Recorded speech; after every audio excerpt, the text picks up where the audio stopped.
आता तुम्ही म्हणाल ह्या जागतिक पातळीवरच्या अशा कुठल्या घटना आहेत, ते म्हणजे अमेरिकेचं आणि भारताचं नातं, रिलेशन.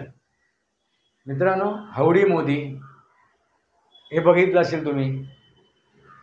त्याच्यानंतर मोदी मेरा दोस्त आहे. भारतीय जनता पार्टीमध्ये आपल्यानंतर ज्यावेळी ते निवृत्त होतील त्यानंतर भारतीय जनता पार्टीमधील असा एक नेता परत तयार होईल की जो या भारताचं संरक्षण, रक्षण, पालनपोषण, उत्कर्ष करेल. तसं ट्रम्प तात्यासुद्धा तेच करत आहेत. म्हणून त्यांनी आपल्या सरकारमध्ये, मंत्रिमंडळामध्ये भारतीयांना स्थान दिलेलं आहे, प्रथम स्थान दिलेलं आहे. तुमच्या लक्षात येईलच थोडक्यात काही दिवसात, काही महिन्यात. नक्की ट्रम्प तात्या काय करत आहेत, नरेंद्र मोदीजी काय करत आहेत आणि पुतिन काय करत आहेत. वास्तवावर बोलू काहीतरी. वास्तवावर बोलू काहीतरी म्हणजे शृंखलेला सबस्क्राईब करा, बेल आयकॉन दाबा, माझे विचार परिषद लाईक करा, आपले विचार कमेंट बॉक्समध्ये मांडा.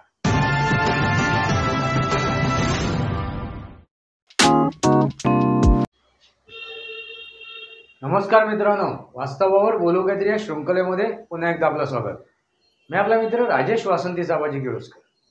मित्रांनो, आपण म्हणतो की जसं दिसते तसं नसते, नाण्याची दुसरी बाजूसुद्धा असते.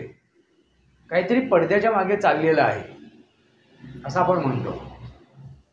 मित्रांनो, याचा अर्थ काय आहे की आपल्याला समोर जे दिसते तशीच घटना घडत असते असं ते दिसते. अशाच काही घटना आज तुम्हाला बघायला मिळत आहेत, त्या पण जागतिक पातळीवरती. आता तुम्ही म्हणाल ह्या जागतिक पातळीवरच्या अशा कुठल्या घटना आहेत, ते म्हणजे अमेरिकेचं आणि भारताचं नातं, रिलेशन. मित्रांनो, हाऊडी मोदी हे बघितलं असेल तुम्ही. त्याच्यानंतर मोदी मेरा दोस्त आहे किंवा ट्रम्प मेरा दोस्त आहे. अशा अनेक गोष्टी तुम्ही ऐकल्या असतील, अनेक आणाभाका ऐकल्या असतील, अनेक आणाभाका ऐकल्या असतील. अशा अनेक आणाभाका ऐकल्यानंतर मोदीच्या आणि ट्रम्पच्या तुमच्या मनात एक प्रश्न निर्माण झाला असेल, असं काय घडलं की आता ट्रम्प मोदींवरती एवढा नाराज का आहे, मोदींच्या विरोधात असं का वागतायत, भारताच्या विरोधात असं काय वागतायत. हिंदू मेरे दोस्त है, भारत मेरा दोस्त है असे म्हणणारे ट्रम्प आता अचानक एकदम 360 अंशामध्ये का हे झाले, बदलले, असा तुम्हाला प्रश्न पडला असेल. मित्रांनो, याच्यावरच आपल्याला काय करायचं आहे, दृष्टी टाकायची, तेच समजून घ्यायचे, तेच उमजून घ्यायचे. मित्रांनो, ह्या व्हिडिओला जे मी शीर्षक दिलं आहे ते काय आहे, पडद्यामागचं राजकारण आणि या दोघांचं नातं नक्की काय आहे.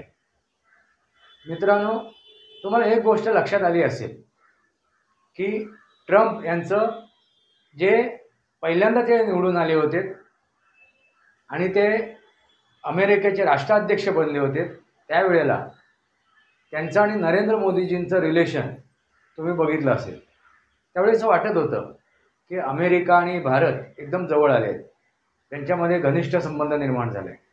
पण त्यानंतर ट्रम्प यांचा पराभव झाला आणि त्यानंतर जे काय अमेरिकेमध्ये राष्ट्राध्यक्ष निवडून आले जो बायडन, त्यांनी ज्या काय कारवाया केल्या, ज्या दिशेने त्यांनी प्रवास केला म्हणजे भारताच्या विरोधात, तो तुम्ही बघितला.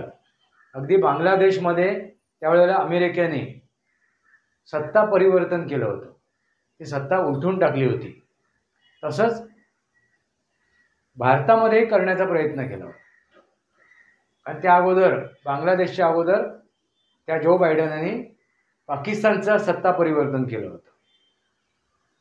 मित्रांनो, तसंच काहीशी परिस्थिती भारतामध्ये सुद्धा निर्माण झाली होती. आणि त्या दरम्यान नंतर निवडणुका आल्यात आणि त्या निवडणुकीच्या दरम्यान आपल्याला असं वाटायला लागलं की ट्रम्प तात्या निवडून यायला पाहिजे. कारण पहिलं जे टर्म होतं ट्रम्प तात्यांचं राष्ट्राध्यक्षाचं, त्या टर्ममध्ये आपण बघितलं होतं की भारताची जवळीकता. मित्रांनो, त्याबरोबर तुम्ही आणखीन एक गोष्ट बघितली असेल की पुतीन आणि ट्रम्प यांची जवळीकता, म्हणजे रशिया आणि अमेरिकेची जवळीकता. पण असं काय घडलं आणि ट्रम्प त्या गेले? कारण का? डीप स्टेट काम करत होतं. Deep state. मित्रांनो, डीप स्टेट काय आहे याच्यावरती मी व्हिडिओ बनवला आहे या अगोदरचा. तो व्हिडिओ जाऊन तुम्ही बघा, म्हणजे ह्या व्हिडिओमध्ये मला काय सांगायचं आहे ते तुमच्या लक्षात येईल. मित्रांनो, त्यावेळेला जो पराभव झाला त्याला कारण डीप स्टेट, आणि या डीप स्टेटनेच ट्रम्प यांचा पराभव केला आणि जो बायडन सत्तास्थानी आले, त्यांनी सरकार स्थापन केलं. आणि त्यानंतर ज्या काय घडामोडी घडल्या, भारताबरोबरचं जे रिलेशन होतं ते कसं काय कटुतेमध्ये परिवर्तन झालं हे तुम्ही बघितलं. आणि कधी एकदा ते जो बायडनचं सरकार जाते याची प्रतीक्षा आपण करत होतो, आणि ती प्रतीक्षा आपल्याला पाहायला मिळाली. त्या प्रतीक्षेनंतर आपल्याला ट्रम्प तात्यांचं सरकार आलेलं पाहायला मिळालं, तर आपण खुश झालो. वा, ट्रम्प तात्या आले आहेत, आता भारताची आणि अमेरिकेची दोस्ती आणखीन मजबूत होणार. आणि असं अचानक काय घडलं? ट्रम्प तात्या आता टेरिफ लावत आहेत किंवा आणखीन काय काय करतायत, काय काय बोलतायत, ह्या सर्व भाष्यावरती, त्यांच्या कृतीवरती एक प्रश्न निर्माण झाला. मित्रांनो, हे का घडते याच्या मागे कारण काय आहे? तर डीप स्टेट, पाताळ यंत्री. आता ट्रम्प तात्या हे डीप स्टेट झाले आहेत का? नाही मित्रांनो. कारण बराक ओबामा ह्या डीप स्टेटचा कोण आहे? सर्वेसर्वा आहे. लक्षात घ्या मित्रांनो, ह्या डीप स्टेटचा बराक ओबामा ही जी व्यक्ती होती, हे राष्ट्राध्यक्ष होते, ते सर्वेसर्वा आहेत. जसं आपल्या भारतामध्ये डीप स्टेटचे सर्वेसर्वा कोण आहेत? गांधी परिवार. असाच तिथे बराक ओबामा. आणि हे बराक ओबामाचीच हे सगळी काय आहेत? षडयंत्र आहेत. हे समजून घेणं गरजेचं आहे. ज्यावेळी ट्रम्प हे निवडणूक लढवत होते त्या दरम्यान ते जे का प्रचार दौरे करत होते, त्या दरम्यान एक घटना घडली. त्यांच्या कानाजवळून गोळी गेली, त्यांचा जीव घेण्याचा प्रयत्न केला आणि ते थोडक्यात वाचले असं म्हटलं गेलं. जरासं ते इकडे तिकडे झालं असतं तर ती गोळी त्यांच्या सरळ डोक्यात घुसली असती आणि तिथे ते गतप्राण झाले असते. मित्रांनो, तुम्हाला असं वाटते का तो नेम चुकला का? नाही मित्रांनो, तो नेम चुकला नाही. तो नेम बरोबर लावला होता, पण तो नेम त्यांचा जीव घेण्यासाठी नव्हता ट्रम्पचा, तर त्यांना त्यांच्या मनात दहशत निर्माण करण्यासाठी, त्यांना इशारा देण्यासाठी होता. मित्रांनो, लक्षात आलं का? त्या डीप स्टेटनी काय केलं? गोळी मारली. कारण तो राष्ट्राध्यक्षाची निवडणूक लढवत होता, एक सामान्य व्यक्ती नव्हती मित्रांनो. जर तिथे मृत्यू झाला असता तर अमेरिकेमध्ये हलकल्लोळ उठला असता आणि ह्या डीप स्टेटला तिथून आपला बोरिया विस्तारा गुंडाळावा लागला असता. म्हणून त्यांनी जो प्रयत्न केला तो काय होता? तर इशारा देण्यासाठी. आणि ट्रम्प तात्याला त्यांनी इशारा दिलाच. आणि हा का दिला इशारा? तर त्यांना माहीत होतं की ट्रम्प तात्या हे निवडून येणार आहेत, 100% निवडून येणार आहेत. मग जर मारले गेले तरीसुद्धा त्यांची पार्टी निवडून येईल आणि त्यांच्या जागी दुसरा कोण असेल राष्ट्राध्यक्ष जर बनलाच आणि तो सुद्धा ट्रम्प तात्यापेक्षा कट्टर निघाला तर ते आणखीन भारी पडेल. कारण त्यानंतर जो काय विजय होईल त्या पार्टीचा, त्या संघटनाचा, तो अगदी सर्वात मोठा विजय झाला असेल. होतो ना भविष्यातो. आणि आपल्या हातातील सगळी सूत्र काढून घेतली जातील. म्हणून त्यांना फक्त इशारा देऊन सोडला. आता मित्रांनो, तुम्ही म्हणाल ठीक आहे, डीप स्टेटने हे काम केलं, मग इथे ट्रम्प तात्या असं का वागतायत? मित्रांनो, तीच महत्त्वाची गोष्ट आहे. ट्रम्प तात्याने ज्यावेळी निवडणूक लढवत होते त्यावेळी ते प्रचार दौऱ्यामध्ये त्यांनी भाष्य केलं होतं की ह्या डीप स्टेटला मी संपवणार आहे. या डीप स्टेटला मी संपवणार आहे ही त्यांनी भाषा वापरली होती. आणि अमेरिका फर्स्ट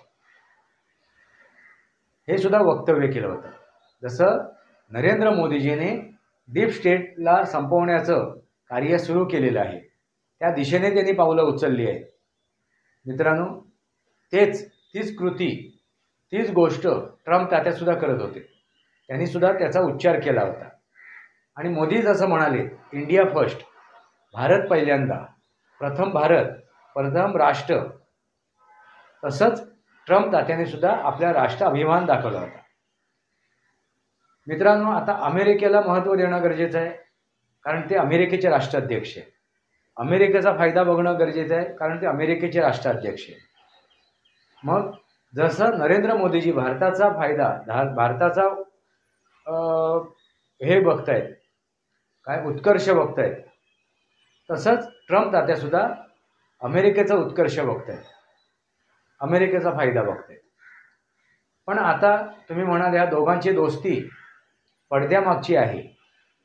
आता ते पडद्याच्या पुढे येऊन दोस्ती करत नाही आहेत, कारण दोघंही आता काय आहेत, राष्ट्राध्यक्ष नेते आहेत, प्रमुख नेते आहेत. तर त्यांना कुठेतरी तो प्रोटोकॉल पाळावा लागणार आहे, कुठेतरी मर्यादा सांभाळायला लागणार आहे. जगासमोर येऊन ते जाहीररित्या सांगू शकत नाही आम्ही दोघं दोस्त आहोत आणि आम्ही दोघं मिळून या डीप स्टेटला संपवणार किंवा अमुक करणार तमुक करणार असं सांगू शकत नाही. मग कसं आहे, मोगममध्ये काम करायचं. आणि हे मोगममध्येच विषय सुरू आहे.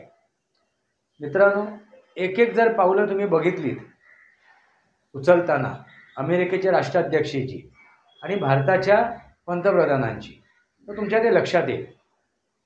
कारण काय, आता नरेंद्र मोदीजींनी सुद्धा एक वक्तव्य केलं होतं, इशारा दिला होता भारतीयांना की माझ्या जीविताला सुद्धा धोका आहे, माझ्या वैयक्तिक नुकसान आहे, तरीसुद्धा मी माझ्या देशाचा विचार करतोय.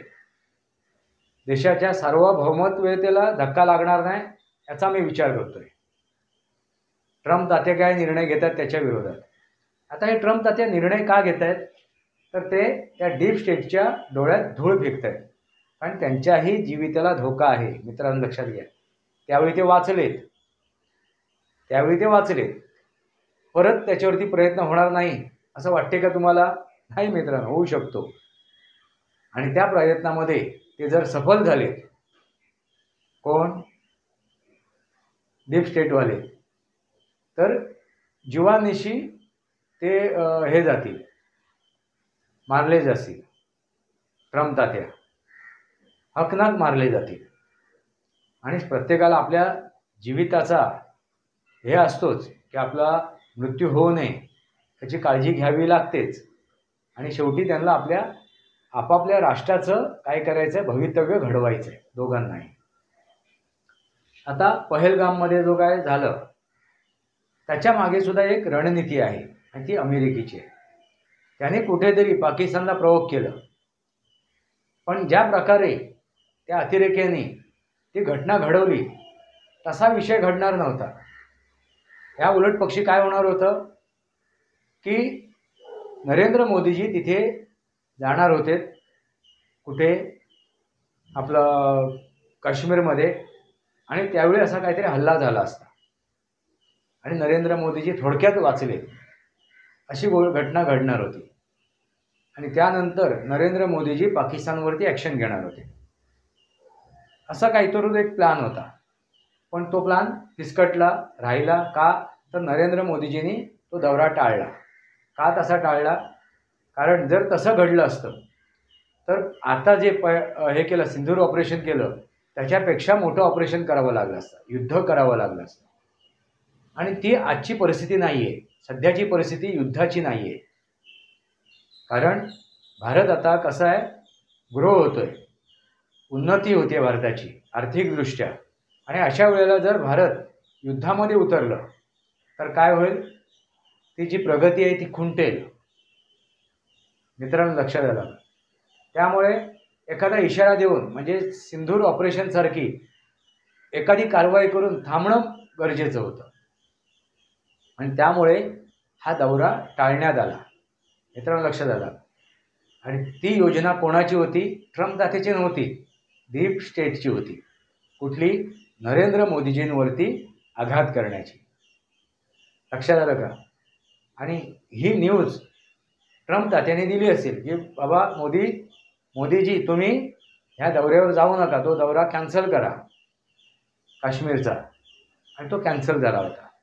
पण आता शेवटी अतिरेकी आले आहेत, त्यांना काहीतरी कारवाई करायची आहे त्या डीप स्टेटच्या म्हणण्याप्रमाणे, आणि मग त्यांनी ती कारवाई केली. पहलगाममध्ये त्यांनी दहशत निर्माण केली आणि त्याचे परिणाम पाकिस्तानी भोगले.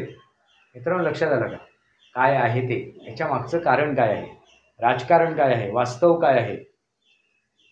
मग आता जी काय करायचं आहे, कारवाई करायची आहे, ती कारवाई केलेली आहे भारताने.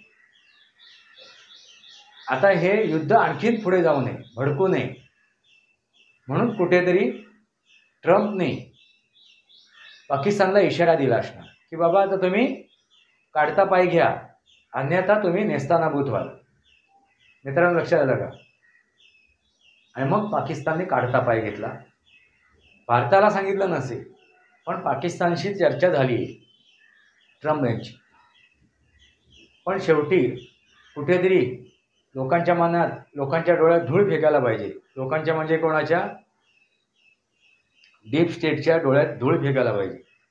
म्हणून त्या ट्रम्प तात्याने ते कुभांड रचलं की मी भारताला आणि पाकिस्तानाच्या भारताच्या आणि पाकिस्तानामध्ये काय केलं, समेट आणून दिलं आणि हे युद्ध थांबवलं. मित्रांनो गंमत लक्षात घ्या काय घडते ते. मित्रांनो तुम्हाला असं वाटते का की ट्रम्प हे एक उद्योजक आहेत, एक व्यापारी आहेत, ते एवढे मूर्ख असतील का, अशा प्रकारचे निर्णय घेतील का ते, अशा प्रकारचे निर्णय घेतील का ते, असे हलके विचार मांडतील का, असे हलक्या प्रकारे ते बोलतील का. नाही मित्रांनो, ती एक रणनीती आहे, ती एक रणनीती आहे. दाखवायचं दात वेगळे आणि खायचे दात वेगळे, हे लक्षात घ्या मित्रांनो. कारण त्यांना आपल्या देशाला, आपल्या राष्ट्राला सुद्धा घडवायचं आहे, मोठं करायचं आहे. जसं नरेंद्र मोदीजींना भारताला मोठं करायचं आहे. इंग्रजांच्या पारतंत्र्यातून अमेरिका सुद्धा मुक्त झालेली आहे. आज सुद्धा अमेरिकेवरती ह्या युरोपियन देशांचा कुठेतरी वर हस्त आहे, वर चष्मा आहे. तोच आहे डीप स्टेट. लक्षात घ्या, तेच आहे डीप स्टेट. आणि ह्या जोखडातून अमेरिकेला सुद्धा सोडवायचं आहे. जसं भारताला या पाश्चिमात्य देशापासून पूर्णपणे मोकळा करण्याचा प्रयत्न नरेंद्र मोदीजी करतायत, तसं ट्रम्प सुद्धा करतायत. कारण दोघंही राष्ट्रभक्त आहेत. लक्षात घ्या मित्रांनो मी काय सांगतोय ते, वास्तव काय आहे ते. ट्रम्प तात्या नरेंद्र मोदीजींवरती रुसलेले नाही आहेत, त्यांच्या विरोधात कुभांड रचत नाही आहेत किंवा त्यांच्या विरोधात षडयंत्र रचत नाही आहेत, तर ते आपापल्या राष्ट्राला भक्कम करण्याचा प्रयत्न करत आहेत. आता बघा मित्रांनो, त्यांनी जेलेन्स्कीला बोलवलं अमेरिकेमध्ये आणि त्याची इज्जत काढली. आणि इज्जत काढताना त्यांनी आपले रशियाचे राष्ट्राध्यक्ष पुतिन त्यांची वाहवा केली. कारण रशियाबरोबर सुद्धा ते दोस्ती करत आहेत. कारण त्यांना एक गोष्ट लक्षात आलेली आहे की अमेरिकेला चालवणारे कोण आहेत, हे डीप स्टेट आहे, हे जो बायडन आहेत, हे बराक ओबामा आहेत. आणि हे कोणाच्या आजची कठपुतली आहे, तर ह्या पाश्चिमात्य देशांच्या, या युरोपियन देशांच्या. त्याच्यातून यांची ही मुक्तता करणं गरजेचं आहे, ह्या राष्ट्राची मुक्तता करणं गरजेचं आहे. लक्षात आलं का मित्रांनो नक्की काय घडते ते. आपण आजही गुलाम आहोत, पूर्णपणे आपण मुक्त झालेलो नाही आहे या युरोपियन देशांच्या तावडीतून, जोखडातून. तसंच अमेरिकासुद्धा. आणि अमेरिकेला एक वेगळंच पाडलं आहे. अमेरिकाची एक प्रतिमा एक वेगळी निर्माण केली आहे ह्या जगभरामध्ये. ती प्रतिमा पुसून काढायची आहे ट्रम्प यांना. त्यांना सर्वांबरोबर जायचं आहे. जसं नरेंद्र मोदीजी म्हणतायत की वसुदैवम कुटुंबकम, तसंच ट्रम्प तात्यासुद्धा म्हणतात वसुदैवम कुटुंबकम. लक्षात आलं का मित्रांनो. कारण जग आता युग परिवर्तनाकडे चाललेलं आहे. त्यामुळे आता प्रत्येक देशामध्ये असे राष्ट्रपुरुष येणार आहेत की जे युगपरिवर्तनाकडे जाणार आहेत. आणि ज्या प्रकारे या डीप स्टेट हे जे काय षडयंत्री आहेत यांच्या तावड्यातून, यांच्या जोखडातून त्या त्या देशाला ते मुक्त करणार आहेत. आणि तोच हा प्रकार आहे, तीच ही प्रक्रिया आहे, तीच ही दिशा आहे. मित्रांनो, ट्रम्प आता म्हणतात त्यांनी काय केलं, इराक आणि ह्याचं आपला इस्रायलचं युद्ध रोखलं. कारण बस जेवढं घडवायचं होतं तेवढं घडवलं, जेवढं अद्दल घडवायची तेवढी घडवली आणि ते युद्ध रोखलं. आता आपली रशिया आणि युक्रेनचं युद्ध रोखणं गरजेचं आहे, थांबणं गरजेचं आहे, शांती आणणं गरजेचं आहे. आणि युद्धाची वेळ नाही आहे, ही लढाईची वेळ नाही आहे. ही वेळ कसली आहे तर प्रगतीची आहे. ह्या डीप स्टेटच्या तावडीतून ह्या पूर्ण जगाला मोकळं करायची वेळ आहे. आणि युक्रेनसुद्धा ह्या युरोपियन कंट्रींच्या काय आहे, त्यांच्या हातचं बावलं आहे, त्यांच्या हातचं खेळणं आहे. म्हणून युक्रेनला महत्त्व दिलं जात नाही आहे, लक्षात घ्या. आता ही जी काय उद्या बोलणी घडणार आहे रशियामध्ये आणि अमेरिकेमध्ये, म्हणजे पुतिन आणि ट्रम्प यांच्यामध्ये, ह्या दोघांमध्ये होणार आहे. त्याच्यामध्ये त्याने झेलेन्स्कीला बोलवलं नाही आहे, कारण ते काय कटपुतली आहे युरोपियन कंट्रींचं, लक्षात आलं का. आणि जे काय घडवायचं आहे ते घडवलं जाणार. त्याची सर्वात अगोदरच सगळं नियोजन झालेलं आहे. तुम्हीही जगा, आम्हीही जगतो, प्रत्येकाला जगण्याचा तेवढाच अधिकार आहे. आणि तुम्हाला काय वाटते की ट्रम्प तात्यांनी भारताला, चीनला आणि रशियाला एकत्र आणलं म्हणजे स्वतःचा खड्ड्यात घालण्यासाठी का? नाही मित्रांनो, त्यांना तिघांना एकत्र का आणलं? त्या तिघांमधील वैमनस्य आहे, दुश्मनी आहे, खटास आहे, मनात किंतु परंतु आहे, ती जाऊन आता सगळे एकत्र येणं गरजेचं आहे. कोणी मोठं नाही आणि कोणी छोटं नाही, सर्वांना जगण्याचा तेवढाच अधिकार आहे. हे ट्रम्प त्याच्यासुद्धा ओळखून आहेत. आणि जे डॉलर आहे ना मित्रांनो, ते अमेरिकेची ताकद नाही आहे, ते ह्या डीप स्टेटची ताकद आहे. डॉलरची किंमत, डॉलरचं महत्त्व हे डीप स्टेटची ताकद आहे. आता या डीप स्टेटच्या हातातून ती ताकद काढून घेण्यासाठी ही रचलेली एक रणनीती आहे, हे चक्रव्यूह आहे. लक्षात आलं का मित्रांनो? हे समजून घेणं गरजेचं आहे. तुम्ही म्हणाला कुठे घेऊन गेला? मित्रांनो, हे वास्तव आहे. तुम्ही त्याच्याकडे जर बारकाव्याने बघाल तर तुमच्या हे लक्षात येईल नक्की ट्रम्प तात्या आणि नरेंद्र मोदीजी नक्की काय निर्णय घेत आहेत, पुतिन काय करतायत. आणि एक महत्त्वाची गोष्ट तुमच्या लक्षात आली नसेल मित्रांनो, कारण जे चीनचे राष्ट्राध्यक्ष आहेत ते आता कुठे गायब आहेत, ते दिसत नाही आहेत. ते फोटोमध्ये दिसतात पण चलचित्रणामध्ये दिसत नाहीत. मित्रांनो, लक्षात आलं का? ते फोटोमध्ये दिसतात पण ते चलचित्रणामध्ये दिसत नाही. ते कुठे गायब झाले? लक्षात आलंच असेल तुम्हाला, त्यांना गायब केलेलं आहे आता. कारण त्यांची जी एका अधिकारशाही जी चालू होती ना चीनमध्ये, ती निपटून काढलेली आहे. कोणी मिळून? नरेंद्र मोदीजींनी आणि ट्रम्प तात्याने आणि पुतिनने. कारण रशियाला सुद्धा धोका होता त्यांच्याकडून, झिम्पिंग आणि पिंपिंग. लक्षात आलं का? थोडक्यात दिवसात तुम्हाला लक्षात येईल, काही दिवसात, काही महिन्यामध्ये, की झिम्पिंग हे गायब झाले आहेत म्हणून ते आता जगासमोर दिसत नाही आहेत, येत नाही आहेत. फक्त बातम्या दिल्या जातात, सांगितलं जाते, पण त्यांना समोर आणलं जात नाही. कारण ते काय झालं काय नाही झालं ते आपल्याला काही महिन्यातच लक्षात येईल, दिसेल. तुर्तास झिम्पिंग ही एक काय होती, अडसर होती, त्यांना दूर केलेलं आहे ह्या ट्रम्प तात्याने, पुतिनने आणि नरेंद्र मोदीजीने. आणि तुम्हाला नवीन दिशा दिसतील ह्या जगाची नवीन एक कार्यपद्धती दिसेल. नवीन एक ओळख दिसून येईल आणखीन काही महिन्यामध्ये. मित्रांनो लक्षात आलं का? नाहीतर ट्रम्प जाते एवढे मूर्ख आहेत का? राष्ट्राध्यक्ष बनले आहेत ते, परत ते व्यावसायिक आहेत, व्यापारिक आहेत, उद्योजक आहेत, आणि ते एवढा मूर्ख आहे का? तुम्हाला वाटते का की असे काहीतरी राहुल गांधीसारखे बिनबुडाचे वक्तव्य करतील? नाही मित्रांनो, ही सगळी रणनीती आहे. कारण डीप स्टेटच्या डोळ्यात धूळ फेकणं, आणि ह्या डीप स्टेटला जर संपवायचं असेल तर काट्याने काटा काढणं गरजेचं आहे.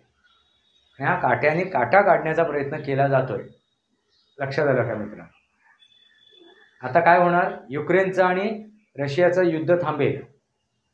लगेचच थांबणार नाही, एका दिवसात 2 दिवसात, पण थांबेल. आणि थांबल्यानंतर युरोपियन देश आहेत ना, त्यांची ताकद ढूस झालेली असणार, त्यांची ताकद संपुष्टात आलेली असणार. कारण जेवढी ताकद त्यांना वापरायची होती त्यांच्या विरोधात, रशियाच्या विरोधात, ते त्यांनी युक्रेनच्या मार्फत वापरलेली आहे, आणि त्यांची ताकद ढूस झाली, एनर्जी ढूस झालेली आहे. लक्षात आलं का? आता डीप स्टेटची ताकद काढून घेतलेली आहे. हे तुमच्या लक्षात येईल काही महिन्यामध्ये. आणि अमेरिकेचं, रशियाची, चीनची आणि भारताची दोस्ती जगासमोर दिसेल. त्याबरोबर जे काय युरोपियन देश आहेत जे आता सुधारले आहेत आणि ह्या चौकडीबरोबर येण्याच्या मनस्थितीत आहेत, ते तुम्हाला त्या चौकडीबरोबर आलेले दिसतील. त्याबरोबर इस्रायलसुद्धा असेल. पाकिस्तानची अवस्था काय झाली असेल तुम्ही समजून जा. आता जे मुनीरला बोलवून तिकडे काय वक्तव्य करण्याचा प्रयत्न केला, आम्ही अणुबॉम्ब फोडू, आम्ही अमुक करू, तमुक करू, कारण त्यांचा खरा चेहरा दाखवण्याचा प्रयत्न केला आहे जगासमोर पाकिस्तानचा. वेळ आली तर ह्या पाकिस्तानचा काटा काढला जाईल. आणि हा पाकिस्तान ही जी गोष्ट आहे ही निर्मिती कोणी केलेली आहे? तर ह्या युरोपियन देशाने. लक्षात आलं का? जसं युक्रेनची निर्मिती ही युरोपियन देशाने केलेली आहे, तशीच पाकिस्तानची निर्मितीसुद्धा या युरोपियन देशाने केलेली आहे. हा सुद्धा एक डीप स्टेट आहे. पाकिस्तान पाताळयंत्री आहे, जसं युक्रेन पाताळयंत्री आहे, जसं हे युरोपियन देश पाताळयंत्री आहेत, तसे हे देश आहेत. जे युरोप देशाबरोबर आहेत ते सगळे देश, त्यांचे मित्र देश, हे सगळे पाताळयंत्री आहेत.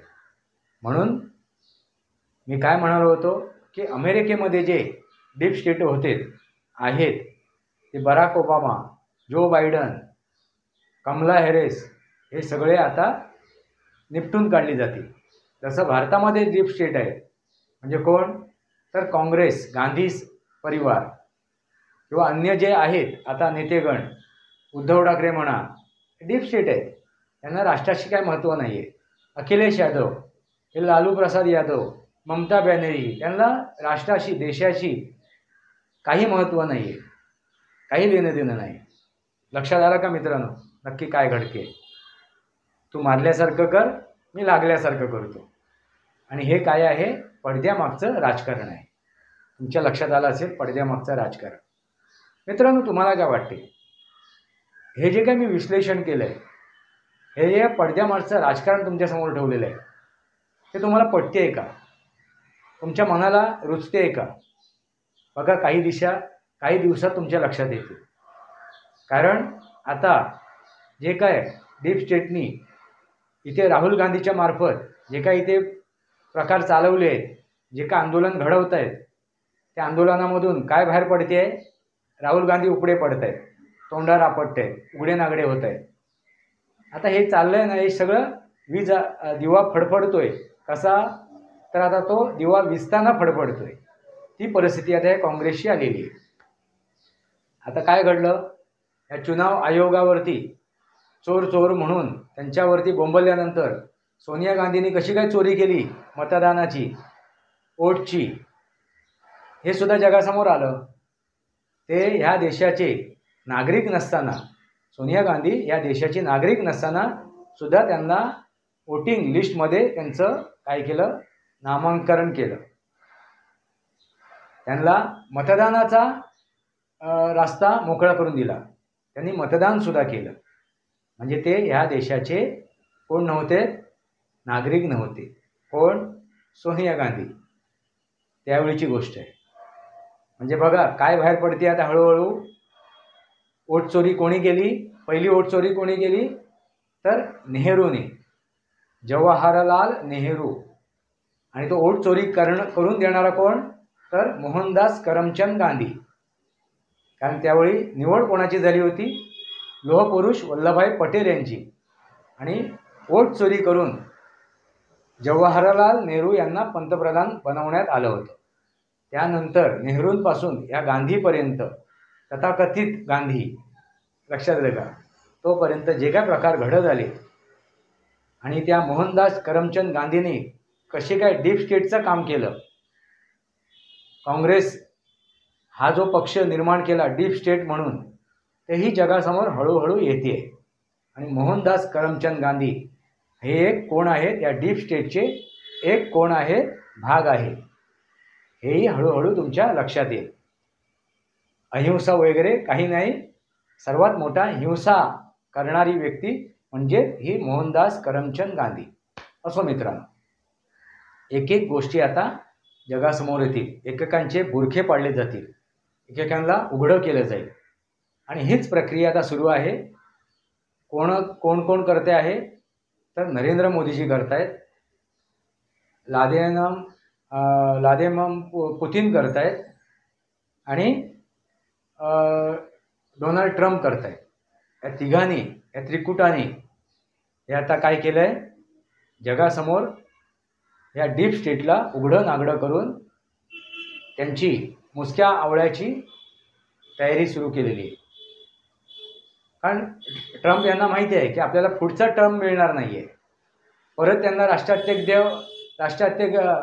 त्यांना परत एकदा राष्ट्राध्यक्ष बनता येणार नाही आहे. पण असं काम करून जायचं की परत एकदा आपल्याच पार्टीचा राष्ट्राध्यक्ष बनला पाहिजे आणि त्यांनी ही गोष्ट पुढे नेली पाहिजे. लक्षात आलं का मित्रांनो? तसं नरेंद्र मोदीजी दुसरी फळी निर्माण करतायत आपल्या पार्टीमध्ये, या भारतीय जनता पार्टीमध्ये. आपल्यानंतर ज्यावेळी ते निवृत्त होतील त्यानंतर भारतीय जनता पार्टीमधील असा एक नेता परत तयार होईल की जो या भारताचं संरक्षण, रक्षण, पालनपोषण, उत्कर्ष करेल. तसं ट्रम्प तात्यासुद्धा तेच करत आहेत. म्हणून त्यांनी आपल्या सरकारमध्ये, मंत्रिमंडळामध्ये भारतीयांना स्थान दिलेलं आहे, प्रथम स्थान दिलेलं आहे. तुमच्या लक्षात येईलच थोडक्यात काही दिवसात, काही महिन्यात. नक्की ट्रम्प तात्या काय करत आहेत, नरेंद्र मोदीजी काय करत आहेत आणि पुतिन काय करत आहेत. वास्तवावर बोलू काहीतरी. वास्तवावर बोलू काहीतरी म्हणजे शृंखलेला सबस्क्राईब करा, बेल आयकॉन दाबा, माझे विचार परिषद लाईक करा, आपले विचार कमेंट बॉक्समध्ये मांडा. तुर्तास इतकंच. भारत माता की जय. वंदे मातरम. जय भारत, जय महाराष्ट्र, जय सनातन.